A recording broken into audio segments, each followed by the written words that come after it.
Hola, buenos días. Estamos en otra conversa en cuarentena de Universo Centro en este domingo para hablar en esta oportunidad sobre el trabajo de las empleadas domésticas, un tema que nos había preocupado y estábamos pendientes de poder conversar sobre él desde el inicio de la cuarentena porque veíamos en ellas una población muy vulnerable y con poca posibilidad de protegerse y de a ejercer sus derechos y para eso estamos hoy con Francis Corrales, que es socióloga, investigadora de la Escuela Nacional Sindical, y con Catalina Oquendo, que es corresponsal del diario del País de España en Colombia, que recientemente pues, hizo eco de una encuesta y una iniciativa de varias organizaciones sociales de las que Francis hace parte.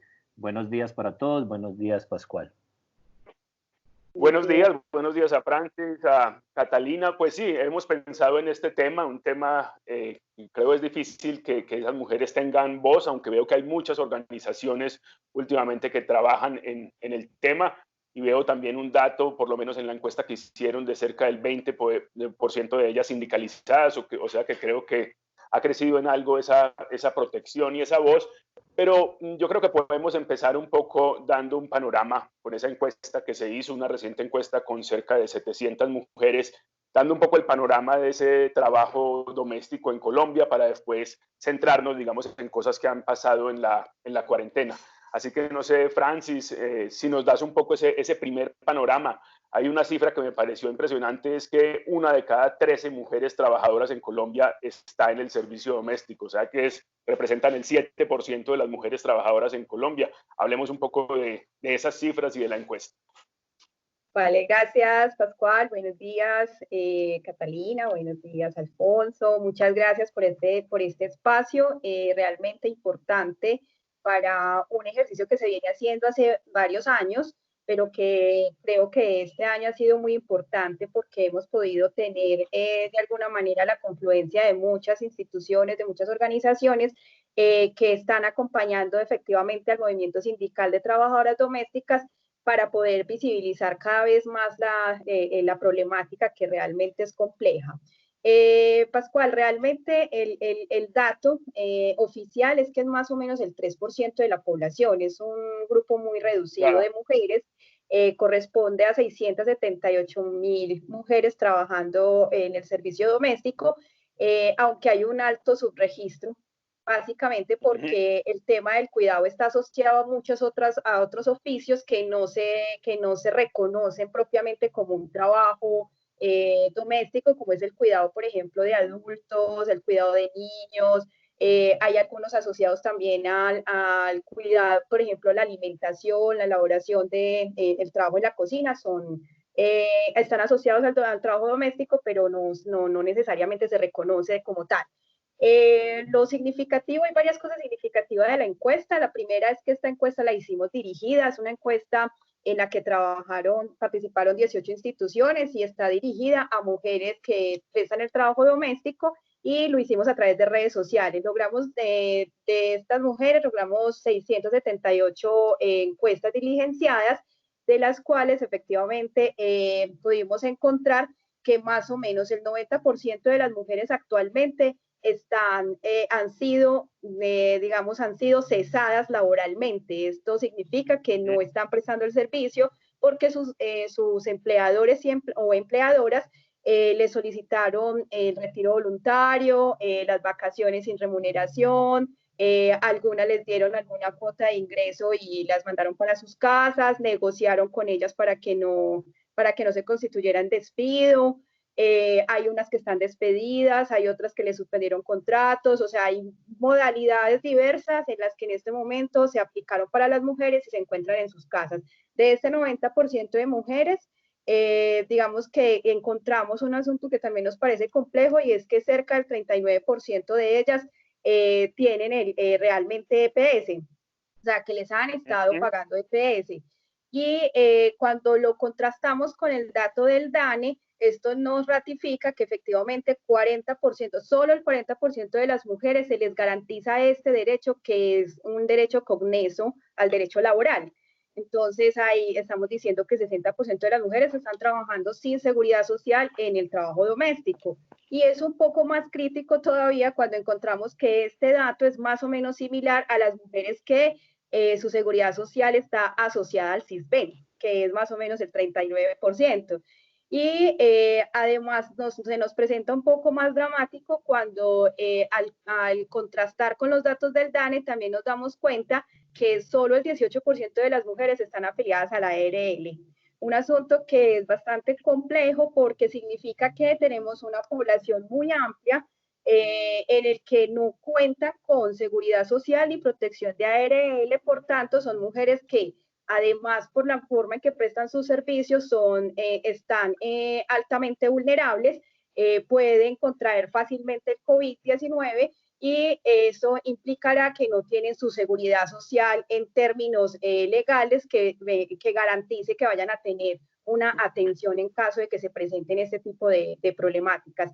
Eso lo decimos en términos de la circunstancia, contexto actual, pero si lo hacemos en un panorama más amplio, estamos diciendo que tenemos una población de mujeres altamente precarizada en su función laboral, que además hacen parte de esto que hemos identificado también para Colombia muy complejo, y es la feminización de la pobreza. Esto significa que un buen porcentaje de las mujeres que prestan servicios, en este caso el doméstico, pero también la informalidad, están engrosando las líneas de pobreza que en últimas debería tener como otros tratamientos de parte del Estado. Por ahora dejo hasta ahí. Solo un dato adicional, y es que el 90% de las mujeres dijo no estar laborando, pero tenemos un 10% de mujeres que está trabajando al servicio doméstico interno. Este es problemático básicamente porque una parte de ese 10% son mujeres que han venido trabajando como internas, pero otra parte de ellas fueron integradas al servicio doméstico interno por una negociación que se hizo en ese momento con sus empleadores y empleadoras, que en algunos casos fue coactivo, es decir, algunos de sus empleadores o empleadoras les obligaron prácticamente a internarse, pidiéndoles que se internaran, o en caso contrario serían despedidas, o sea que eso agrava un poco más la precarización y la situación de las mujeres. Entonces, Francis, bueno, yo creo que ahí para iniciar la conversación. Francis nos anunció varios temas que podemos ir también mirando en profundidad: la feminización de la pobreza, la situación de las internas versus la situación de las empleadas que trabajan por días. Yo quisiera preguntarle a Catalina, ¿cómo llegas a este tema y qué es lo primero que encuentras? Bueno, hace rato, como ustedes, estaba también pendiente de trabajarlo porque recién comenzó la pandemia, empecé a notarlo incluso en el mismo edificio donde vivo, y era a partir de esa información tan ambigua que suele dar el gobierno nacional, con las excepciones. Entonces ahí empecé a ver que la empresa para la que trabajaba la señora que hace el aseo en el edificio no tenía muy claro y aprovechaba un poco como la situación para que ella viniera a trabajar a toda costa, se subiera al transporte público, digamos, cuando en un momento todavía no había suficiente información de esta pandemia. Ahí empecé, y esto se empezó a ligar con una entrevista que le hice a la representante de ONU Mujeres. Era mucho más enfocada como en, digamos, la otra pandemia también de la violencia de género, pero una parte de esa conversación terminó yéndose a esto. Entonces dije, aquí hay un tema. Y realmente yo me sorprendí que fueran 688,000 mujeres trabajando, o sea, que hicieran parte de este sector. Me pareció como un sector importante, y empecé como a seguirle el rastro a ver qué planteaba el gobierno, y encontré que nunca, cuando habla el ministro de Trabajo, ni siquiera se mencionaba, o sea, como que no había una serie de ayudas concretas. Entonces como que por ahí empezó la cosa, y bueno, apareció esta encuesta de la Escuela Nacional Sindical, y fuimos como atando cabos un poco para hablar como sobre el tema, y obviamente los testimonios son muy impresionantes. A mí lo que más me llamó la atención fue esa apuesta por volverlas internas. No sé, pues digamos, el tema es mucho más amplio, pero a mí en particular me llamó mucho la atención, porque como me decía Franci cuando conversamos, es una forma de neoesclavitud. De verdad creo que sí hay como todo un tema como de posesión de estas mujeres.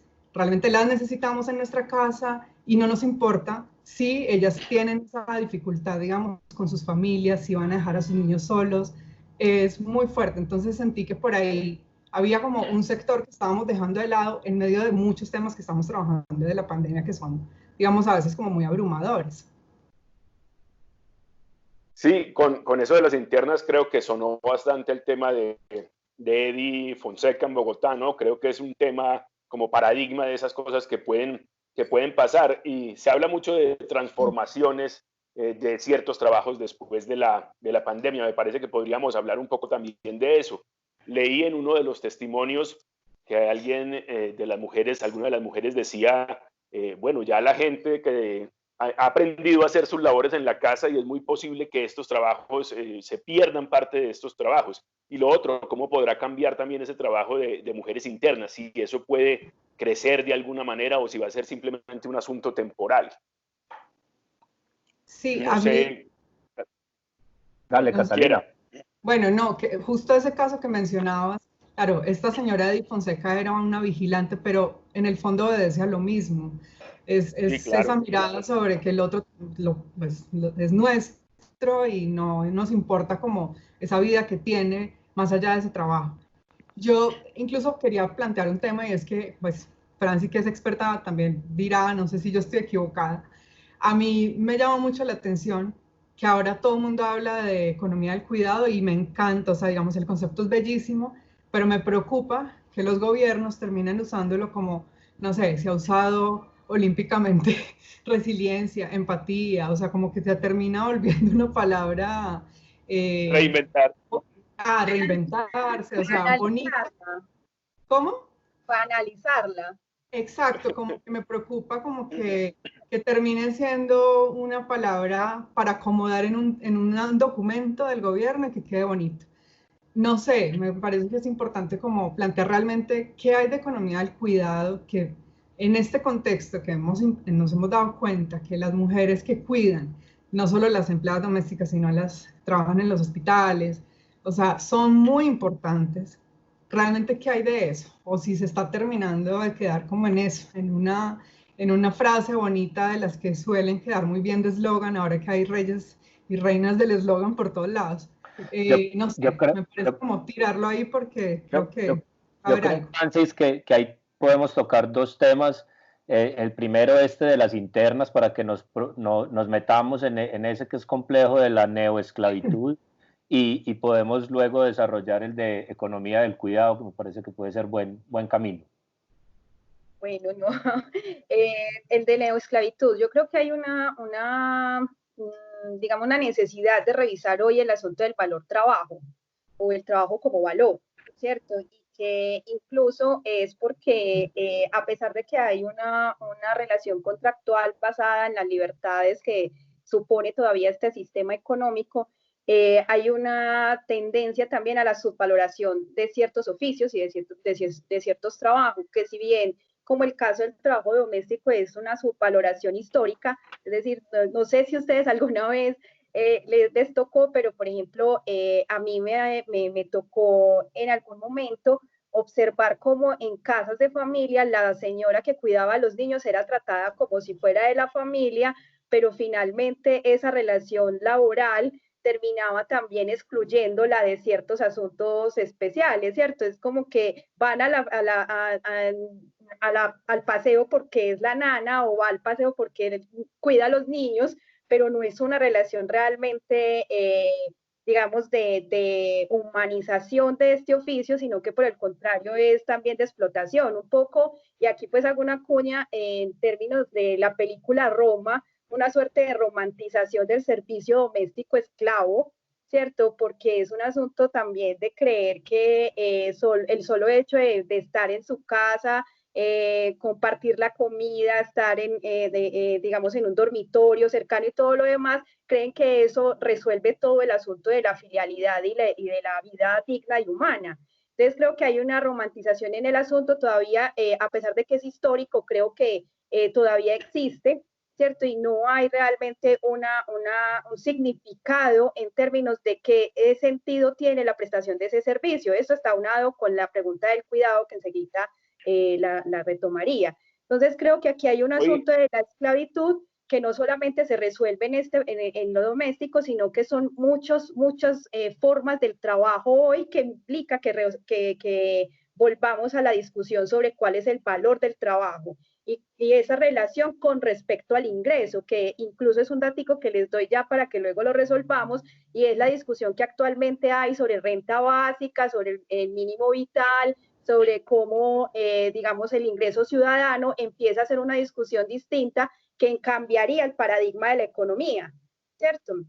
Y creo que aquí nos enlaza con este asunto del cuidado, porque el cuidado como concepto hace parte también de una renovada forma en que se está hablando hoy de economía, porque se habla de economía del cuidado donde todos estos elementos confluyen. Está la salud, están las mujeres que prestan servicio en las casas, pero también están quienes limpian las aceras, quienes hacen la limpieza de los edificios, quienes están en el cuidado del jardín, ¿cierto? Cosas que todavía no se han incorporado a esas tasas de medición y que de alguna manera aparecen soterradas en la pirámide económica, ¿cierto? Entonces son la base baja, donde está todos estos que prestan los servicios que no son valorados y que tienen menos costos, por tanto menos ingresos, y que de alguna manera la sociedad sigue excluyendo, ¿cierto? Entonces tiene que ver con un problema profundo de paradigmas en términos de la economía, y que hoy las feministas están jugando la idea de poder medir incluso eso en función de cuánto aporta económicamente al PIB,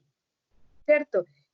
La discusión que había planteado en su momento Cecilia López, quien fue la ponente, por ejemplo, para Colombia de la ley de la economía del cuidado, lo que decía era que había que incluir en la renta nacional el costeo para poder identificar qué era lo que necesitábamos en este momento resolver en términos de economía del cuidado.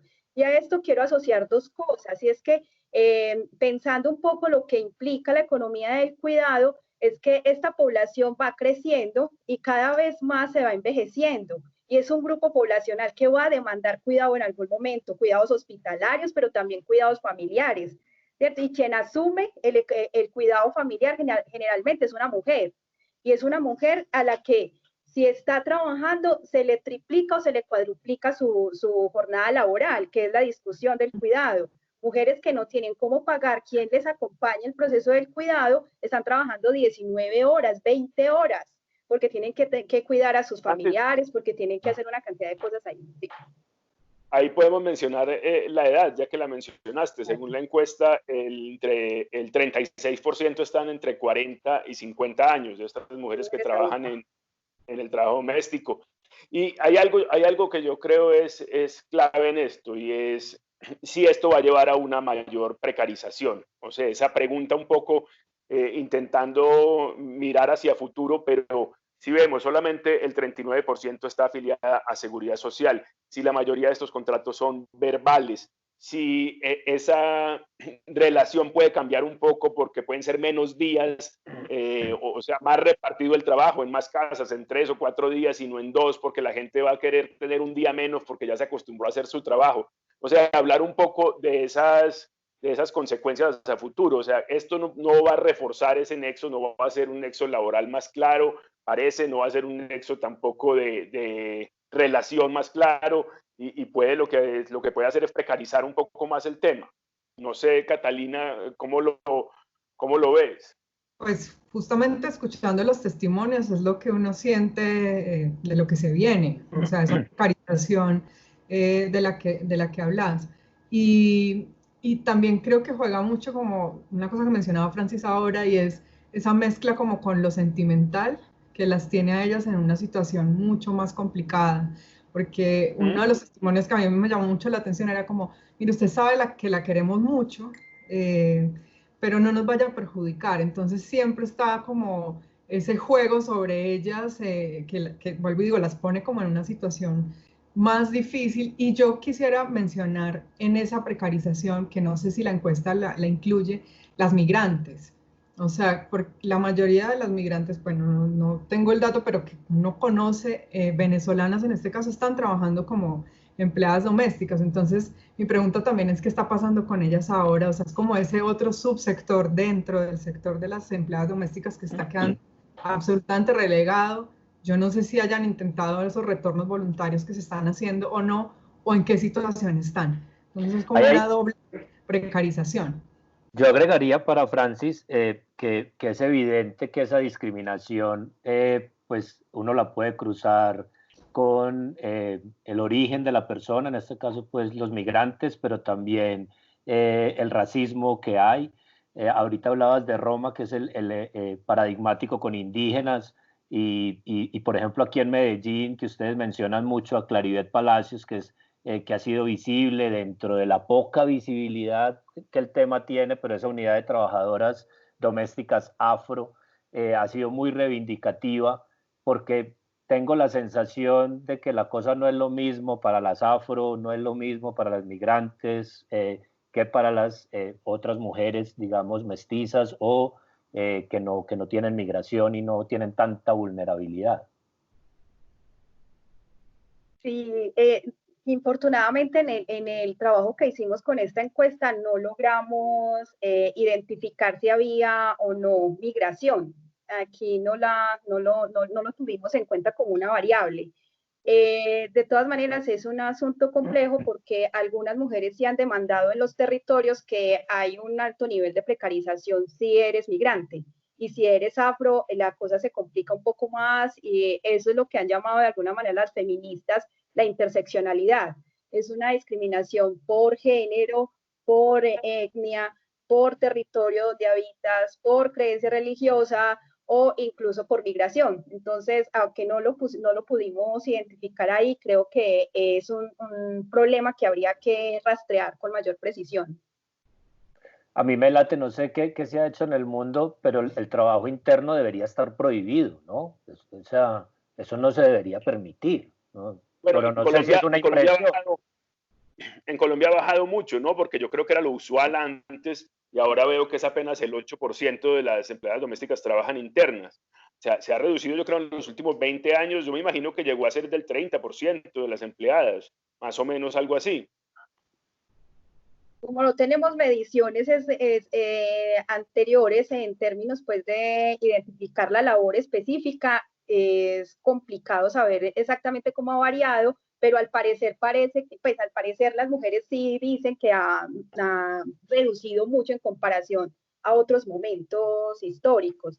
El cuento aquí es que además de que digamos que el trabajo interno sigue siendo validado, la Corte de todas maneras ha hecho una orientación y es que las mujeres internas deben trabajar por lo menos máximo 10 horas.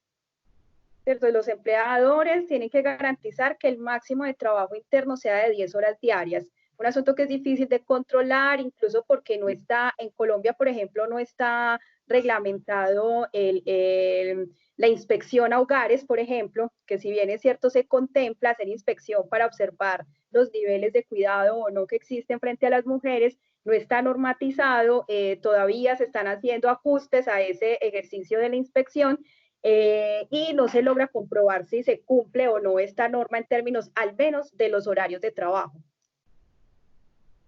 Hay algo que me parece interesante y es saber un poco quiénes son esos empleadores, porque uno mira y la encuesta del DANE dice que solamente el 5.6% de los hogares colombianos tienen algún trabajo doméstico y piensa uno, yo creo que ese 5% tiene que ser hogares privilegiados que tendrían como pagar de alguna manera su trabajo en este tiempo de pandemia, pero al parecer esos hogares, por privilegiados que sean, no están dispuestos a ese pago y siguen afrontando esa relación laboral de una manera, de verdad, verbal absolutamente, de una manera que no crea ese nexo necesario para hacer valer algunos derechos. Es cierto. En la encuesta integrada de hogares del DANE se dice que más o menos el 86% de las mujeres están por contrato verbal.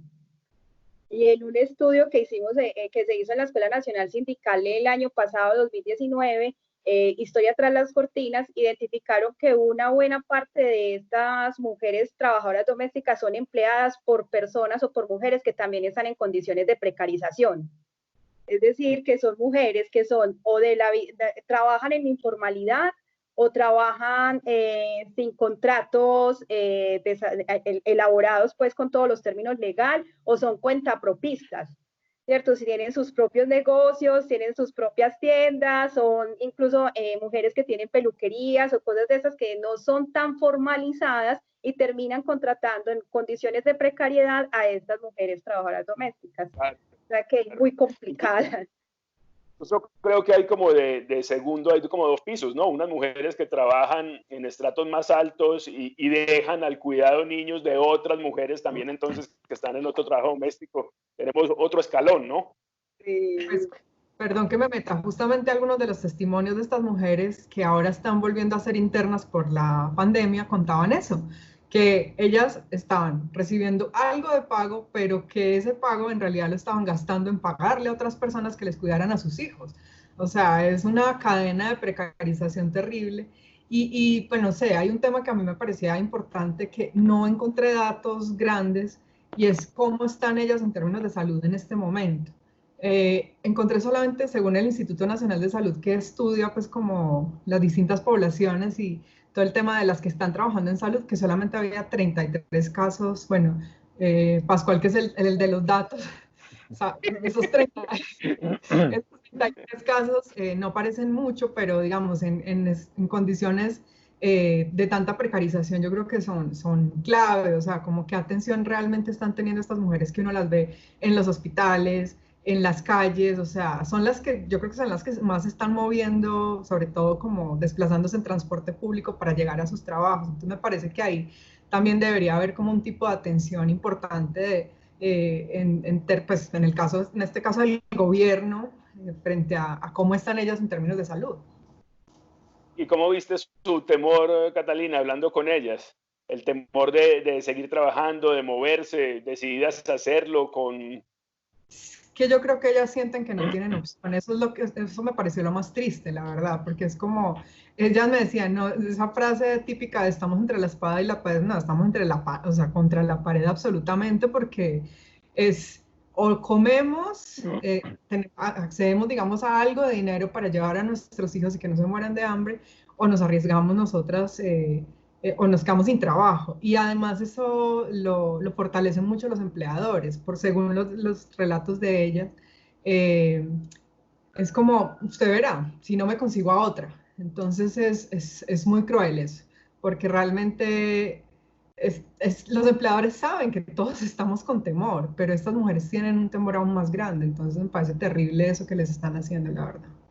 Ahí yo creo, Francis, también que podemos conectar con ese otro grupo grande que son las empleadas que trabajan por días, porque pues creo que pega bien con lo que viene describiendo Catalina, pero además son mujeres que pueden ir a 5 o 6 casas diferentes en la semana, o sea, el riesgo cruzado, por decirlo de alguna manera, de unas mujeres que pues están entrando a sectores muy distintos, distribuidos muchas veces en diferentes zonas pues de los distintos territorios, y además que pueden contar 7 historias distintas, o sea, 7 patrones con todas las gamas de bondad o de maldad que puedan vivir. ¿Cuántos patrones tenés? ¿Ah? ¿Cuántos patrones tenés vos? Yo también tengo varios. Sí,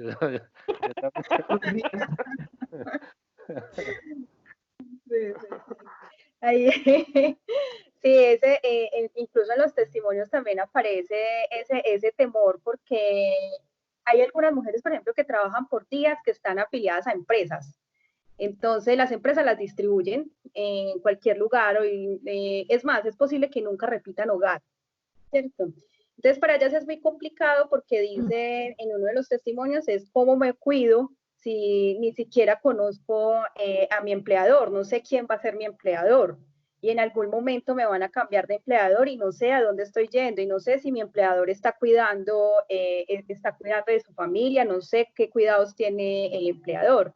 Entonces creo que la cosa se vuelve mucho más compleja y que además de las mujeres trabajadoras por días, hay un dato mucho más aterrador y es que el 68% de ellas no tienen seguridad social.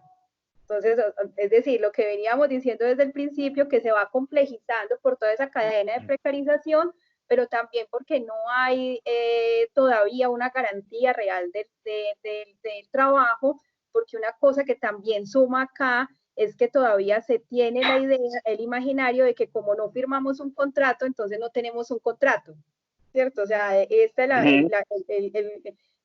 el acuerdo verbal no cuenta para muchas personas como contrato. Entonces las mujeres siguen sometidas a eso y cada vez que se presenta una situación de emergencia, los empleadores simplemente, digamos que se lavan las manos, se hacen a un lado. Es bastante compleja la situación. Porque en este Oye, caso... hay algo... Dale, Pascu. No, iba a decir que cuando hablábamos de quién cuida a los hijos y demás, hay algo que en todo esto hace incluso más difícil la situación y es los colegios cerrados, ¿no? Los colegios, sin duda, para estas mujeres se han convertido en un sitio, no solamente para la educación de los hijos, sino para la alimentación, para el cuidado. O sea que sin colegio en este momento, para ellos, pues, no es como para muchos, es soportar a los hijos todo el día, estar con ellos, ayudarlos a la tarea multiplicada por 3, sino que casi que abandonarlos, ¿no?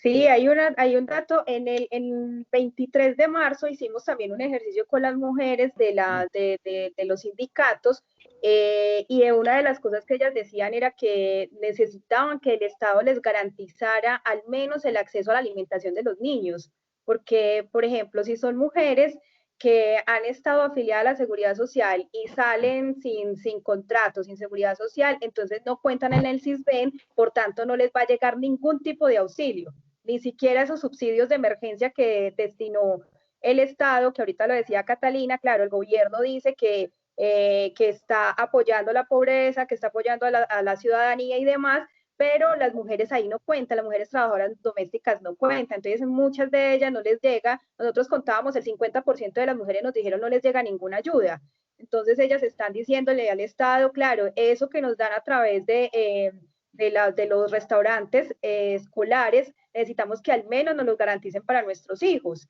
Y esa es como la esperanza que tienen. Es difícil. Hay muchas reivindicaciones en torno, por ejemplo, a algunos, bueno, tiene que ver con los restaurantes, pero también que a algunas mujeres les llegaba a mercados por las instituciones educativas, entonces también están desamparadas casi en su totalidad. No sé, Catalina, si supiste algo de ese tema exactamente, que sí recibían porque supuestamente el PAE lo están entregando, o en las casas, o incluso algunos padres tienen que ir por ellos a los colegios. No sé si hablaste del tema o si oíste mencionar el tema del PAE, del Plan de Alimentación Escolar para las empleadas domésticas, si funcionaba o no funcionaba.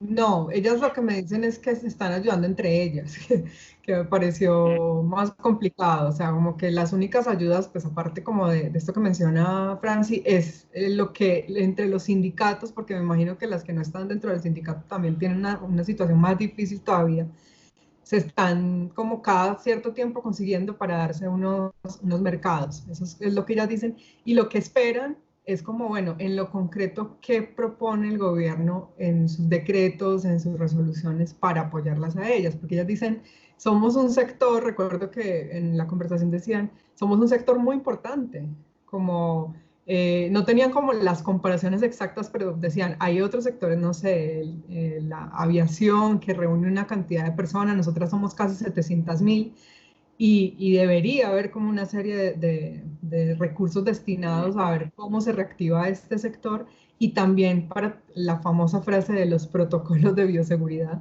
que teniendo en cuenta que, como hablaban ahorita, son personas que están yendo de casa en casa, que se pueden enfermar ellas y también, digamos, puede haber posibilidades de contagio. Entonces, sí valdría la pena que el gobierno ponga los ojos ahí, o sea, no solo desde el punto de vista económico y la precarización que se viene, sino desde el punto de vista de protocolos de bioseguridad, porque si los están planeando para un montón de otros sectores, ¿por qué no hacerlos con estos que finalmente pues tienen que ver con el contacto? O sea, son personas que están en las casas, que se desplazan, que luego vuelven a sus casas, digamos, en el caso de las que no están internas, y que pueden estar en mucho riesgo. Hay un dato ahí que es muy importante y es que las mujeres también tienen un alto nivel de movilidad. se cambian de casa, se van a vivir con las familias, en algún momento les hacen desalojo. Es unas condiciones muy complejas para también mantener la ubicación de ellas. Se van de ciudad en ciudad, unas veces están en el Chocó y cuando menos piensas están en Medellín. Entonces es muy complicado tener una conexión específica de esos territorios y entonces eso también hace muy difícil que muchas ayudas les lleguen, porque si están censadas por si ven en Medellín no les va a llegar al Chocó y es muy complejo y a varias les ha pasado esa situación que tampoco la tenemos tipificada ni caracterizada, que habría que hacer un ejercicio acá bastante riguroso para poder ubicar esta tendencia en las mujeres. Pascual, hay en medio de esta situación pues delicada y precaria, mencionabas al principio que a diferencia del pasado, pues en este caso hay 16 instituciones, que me parece que ya es una muestra de un cierto preocupación y despertar ciudadano por apoyarlas. Y me gustaría que Francis pues nos describiera ese proceso de que en un principio 16, luego mencionaste 18 instituciones. O sea, ¿qué hace la sociedad civil por estas mujeres? ¿Cómo se reúnen? ¿Qué acciones adelantan para apoyarlas? Este ejercicio de juntarnos también ha sido un asunto derivado de esa discusión en torno a la economía del cuidado. Hace más o menos 10 años que se aprueba la ley, una serie de instituciones empezamos a identificar que ese tema nos tocaba a todos, a todas, y que había una población específica que era la del trabajo doméstico, al cual habría que hacer énfasis porque era el mayor invisibilizado en medio de toda la invisibilización del cuidado. O sea, si ya el cuidado no es valorado, de todo lo que hay dentro del cuidado, el menos valorado es el del trabajo doméstico. Entonces también ahí como que hubo una decisión de empezar a juntarnos en torno a ello. Estas organizaciones se han ido ocupando del trabajo doméstico recientemente. Realmente el trabajo fuerte lleva 2, 3 años. Y aquí en Medellín en específico, 1 año, que se creó la Mesa de Economía del Cuidado. Entonces, en torno a la Mesa de Economía del Cuidado se viene hablando de estas diferentes dimensiones del cuidado, donde incluso también se está hablando de este servicio que se presta comunitario, en las madres comunitarias, las organizaciones comunitarias, que prestan un servicio específico de cuidado muy importante para la sociedad y que no ha estado en las cuentas del Estado. Y la otra, hay otro hito muy importante, que es el convenio 189, que es sobre acoso y violencia en el trabajo. Entonces, uno de los capítulos importantes de ese convenio es trabajadoras domésticas. En Colombia, a pesar de que se ha ratificado el convenio no está reglamentado ni existe un procedimiento bajo el cual se haga el proceso de acompañamiento a las mujeres, tanto así que el tema de inspección no se ha terminado de desarrollar. Entonces es un ejercicio de juntarnos para hacerle presión al Estado para que efectivamente se haga práctico lo que se acuerda a nivel internacional y también de los procesos que tenemos acá en Colombia frente a esta norma. Vimos que la encuesta se hace en varias ciudades, en Bogotá, en Cali, en Medellín, en Bucaramanga algunos, Apartadó, Pamplona también vi ahí. Sí. No sé si uno podría ver diferencias en regiones de ese trabajo, si ese trabajo se concibe distinto en regiones. Yo creo que necesariamente, no sé, la relación, el trato puede ser distinto en Bogotá que en Medellín, que en Apartadó. No sé si Catalina habló con mujeres de varias ciudades, si es posible percibir esos cambios en el trato, en la manera de que ese contrato laboral se da o no se da, en la remuneración incluso. Sí, yo creo que sobre todo en Bogotá, pues en las grandes ciudades la relación es mucho más como distante. No sé si Franci puede ser como la palabra correcta, pero como un poco más... Este es un trabajo, yo le pago, aquí no hay tanto contacto. Yo pensaría que en las ciudades más pequeñas juega más lo que hablábamos hace un rato de la cercanía, de los sentimientos, y de las dos formas las trabajadoras domésticas se están perdiendo, porque digamos, esa mirada distante de ciudades como Bogotá, donde no me importa, esto es un trabajo, tienes que venir a hacerlo y si no, no te pago. Y la otra opción las pone a ellas igual en la misma situación, o sea, es como, no creo que, o sea, como que siento que el patrón detrás de todo esto no cambia.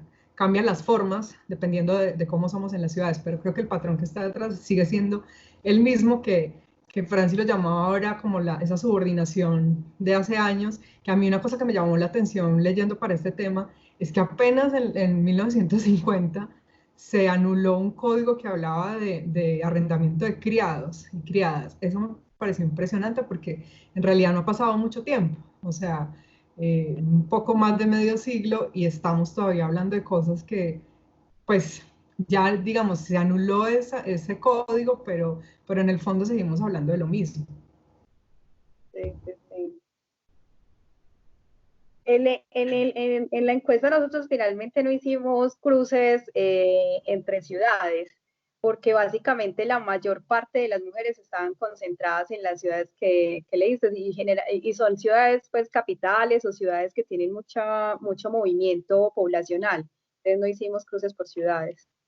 Ustedes califican la encuesta como experimental en todo caso, ¿no? Que me parece Sí. que es utilizar las redes sociales, aprovechar este momento sensible en el que ellas pues manifestaban todas sus problemáticas, lo que dice Pascual. O sea, estas mujeres de repente se dieron cuenta, es como si la doble carga de dos hogares se les viniera encima. O sea, el de ellas por no poder tener apoyo con sus hijos ni colegios, y la carga del hogar para el que sirven. Hay un dato, Pascual, yo no sé si de pronto muy curioso, y es que vamos a hablar de la minoría, y el 3% son hombres, y me da curiosidad. No Pues conozco ni uno, pues. ¿Ah? No conozco ni uno, o sea, un caso de esos no lo conozco. Sí. Entonces yo quería, pues porque también estuve por ahí esculcando y no vi ningún testimonio de hombres y no sé, pues puede sonar un poco gracioso, pero me da curiosidad, no de esta encuesta, sino también del conocimiento, Francis, que ustedes tienen de esa población, pues quiénes son esos hombres y cómo son y cómo hacemos para apoyarlos a ellos, por favor. Necesitamos una encuesta para los hombres también. Ojalá hubiera salido más, porque realmente hay un grupo también muy invisibilizado de estos hombres que prestan servicios como por ejemplo la jardinería, el cuidado de las casas, las personas por ejemplo que prestan el servicio de conducción para ciertos patronos. Hay un grupo poblacional que no está caracterizado, que hace parte de este grupo del cuidado, que todavía no termina por entenderse muy bien y que todavía hay muchas categorías sin abordar, todavía hay muchos asuntos sin decir, que corremos el riesgo de lo que decía ahorita Cata, justamente de banalizar el concepto, porque el concepto es tan amplio, ha recogido tantas cosas, pero que también está tocando fibras de problemas que no se han abordado en esta sociedad. Entonces, ese tipo de personas como los jardineros, que muchas veces también son internos, o los conductores que también muchas veces son internos, son cosas que todavía requeriría un abordaje mucho más profundo. No sé, Alfonso, si vamos pensando en terminar, y yo pensaba en algo para el optimismo. Hablamos ahorita de una especie de pesimismo para lo que viene, un pesimismo que podría romper ciertos vínculos, que podría acabar con algunos de esos empleos, pero creo que también se menciona en esto una oportunidad para mejorar, y es el Ministerio del Trabajo. Si esto va a regresar, si en junio primero pueden volver las mujeres, intentemos que la mayoría de ellas, perdón, tenga cotización a seguridad social y a pensión, crecer ahí, un aspecto que está regulado, que está obligatorio, que la Corte se pronunció en 2011 y que sigue siendo muy bajo. O sea que ese regreso podría ser una oportunidad para que esa formalización crezca, ¿no? Sí, esa es la perspectiva, que haya crecimiento en la formalización, pero también hay varios aspectos en términos generales, porque el trabajo doméstico puede cambiar, puede variar, y puede dejar de ser necesario para algunas familias. Y eso implicará que habrá una población desempleada a la que hay que abrirle oportunidades. Entonces al Estado se le está pidiendo no solamente el proceso de formalización, sino también que garantice empleos para las personas que van a empezar a cambiar de oficio. Y esto está relacionado con un asunto adicional, y es que estamos hablando de mujeres que tienen también en un buen porcentaje un índice de alfabetización alto. Entonces son mujeres que no han podido acceder a la educación, son mujeres que vienen no solamente migrantes, sino que aquí hay una caracterización difícil, y es que son desplazadas. Entonces son mujeres que han tenido ya procesos de desarraigo, que son mujeres que no han tenido oportunidades de educación, que tienen hijos, pero que sus hijos justamente por esta cadena de precarizaciones no están accediendo a educación o a una buena educación. Chicos, por ejemplo, que en este momento están adolescentes y no pueden ni siquiera acceder a una técnica, a una tecnología, porque como ellas no están en el CISBEN, pero tampoco les pagan el ingreso que corresponde, no pueden garantizarles a sus hijos estudios, a sus hijas estudios. Entonces tienen un asunto también de reelaborar un poco ese valor de trabajo y de ingreso de las mujeres, con otro dato que es muy importante, y es que solo el 38% de las mujeres trabajadoras domésticas acceden a un poco más del salario mínimo.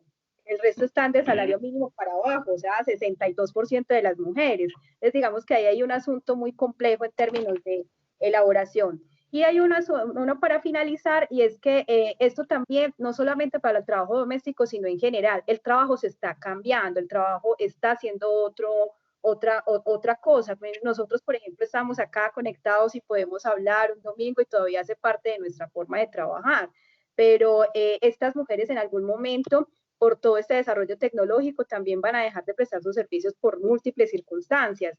Eso significa que el trabajo en el mundo está cambiando y vamos a dejar de tener la posibilidad de prestar nuestra mano de obra de la manera en que lo hacemos. Eso significa que es posible que quede una población muy amplia sin ingresos. Entonces el Estado tendrá, o como sociedad nos tenemos que definir de nuevo o redefinir cómo lograr o cómo garantizar para que la mayoría de la ciudadanía realmente acceda a un ingreso de consumo y que le permita una calidad de vida digna, porque este sistema económico va a haber un momento en el que va a reventar y no va a poder garantizar el trabajo pleno, que es la discusión histórica sobre el capitalismo. ¿Qué sistema capitalista realmente garantiza el trabajo pleno? Hasta ahora no conozco ninguno. Pero entonces, ¿qué va a pasar? No nos dejó espacio para el optimismo, Franci, porque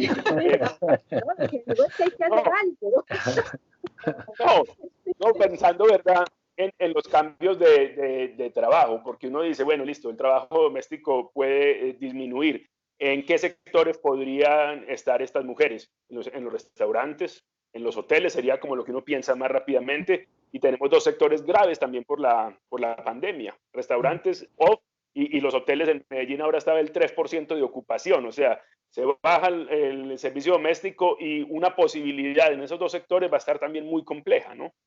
Ingreso mínimo, por eso tenemos que hacer la discusión sobre el ingreso mínimo, sobre el ingreso ciudadano, y creo que esta es la oportunidad. O sea, no nos vamos a normalizar en el tiempo corto. Y bueno, es un asunto más de realismo que de fatalismo. No estoy diciendo fatal. Estoy diciendo que tenemos en las manos la prueba de que esto no se puede normalizar de la noche a la mañana. Entonces es necesario que le hagamos el esfuerzo a lo otro, que es el ingreso mínimo, que es la primera discusión, o sea, sobre la que nos estamos fundando, para luego entrar a la discusión más grande, que es la renta básica. Entonces quedémonos aquí, listo. Necesitamos ingreso mínimo 6 meses.